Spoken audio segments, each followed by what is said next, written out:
We did a whole week of X-Men videos last week, so let's see what you guys had to say about Marvel's favorite mutants. So to start us off, let's talk about the last video that we did last week. It was DK's alter ego about what the X and X-Men stands for, and we talked about how the creation, Stan Lee was almost going to name the team the Mutants, very simply the Mutants, but, you know, they said, well, nobody knows what a mutant is, so you have to change it, and so they chose the X-Men. And Denni Bryant brings up an interesting point that I've thought about before, and I'm sure a lot of you guys have as well if you've heard that story, which is, okay, sure, so they don't know what a mutant is, but they know what an X-Man is? That doesn't make sense. And I would think that the thought behind it is that if you call the team exactly what they are, then that's going to throw off people if they don't know what a mutant is. But if you just give them a catchy name, like the X-Men or the Avengers or something like that, then you can kind of hook them in with that and then kind of reveal, oh yeah, and they're also mutants, kind of as the story unfolds. On the Nightcrawler video, Alex Davidson points out that Nightcrawler being rejected by DC is kind of a metaphor for mutants in the Marvel universe. So if you recall, Nightcrawler was originally going to be a DC character, but they were like, he's too weird looking, he's too funny looking, we don't want anything to do with him. And then he found his place over at Marvel on the X-Men, which kind of lines up as well with his story in the comics as well. I just thought it was brilliant. And along those same lines, there was a great conversation on the Storm video started by KewlCats, who said that Storm's Mohawk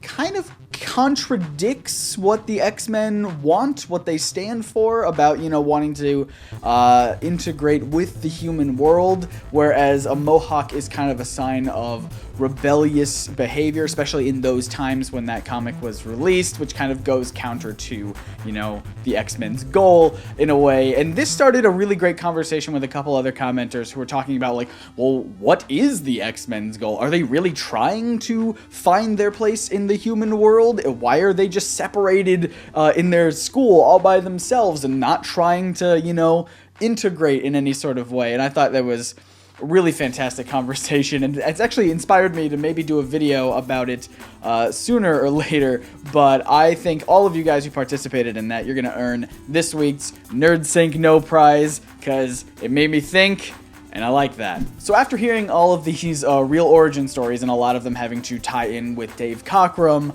Zak Malins-Bush says that, well, okay, I thought Chris Claremont was the person who made the X-Men super popular, but it seems like this Dave Cockrum guy created all of these characters, so maybe he should be getting a lot of the credit.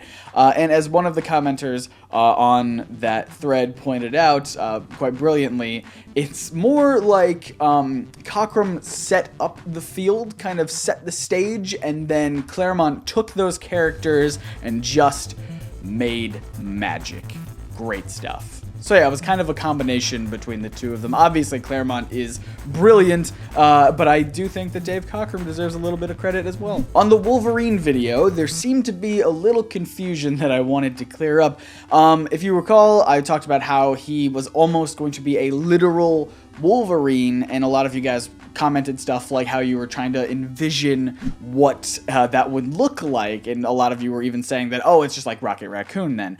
Just to clarify here, when we're talking about a mutated Wolverine, what the literal Wolverine origin would have been, he would look exactly the same as Wolverine now. He wouldn't be a Wolverine in an X-Men costume. He would be exactly as we know him, because if you recall back to the Spider-Woman origin, where they took that exact thing, copy-pasted it, only changed it to a mutated spider, she still very much looks like a human woman. She doesn't look like a spider. That's the route they would have taken with Wolverine, is they would have taken a Wolverine, mutated it so beyond being a recognizable animal into a human form until we got who it is now. So don't envision an actual Wolverine in Wolverine's clothes. It's literally just Wolverine. I said Wolverine about 80,000 times in there. I'm not sure I cleared anything up. On that same video of Wolverine, a lot of you guys brought up, kind of randomly apropos of nothing, Sabertooth,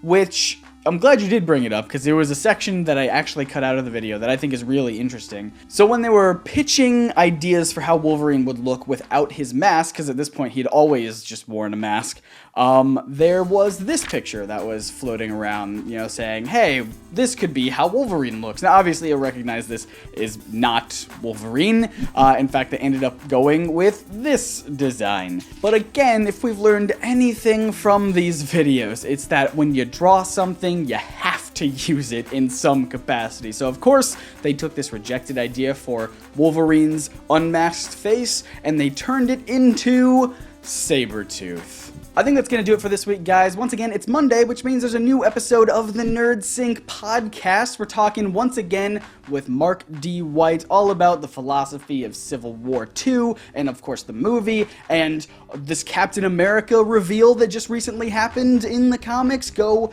listen to that. It's good stuff if you want to listen to good things. Links will be in the description. Of course, it's on iTunes and SoundCloud and Stitcher and wherever else RSS feeds go when they talk to philosophy professors. Oh, and if you're curious about NerdSync shirts, we also have those in the description below. If you happen to miss last week's Mutant Mayhem with all of our X-Men videos, you can go ahead and click right here to see the whole playlist, including the real origin of Nightcrawler, Storm, and Wolverine, as well as what the meaning of the X in X-Men really stands for. Both of those are also linked in the description below. I will see you guys on Wednesday for another episode of Comic Misconceptions. My name is Scott, reminding you to read between the panels and grow smarter through comics. See ya.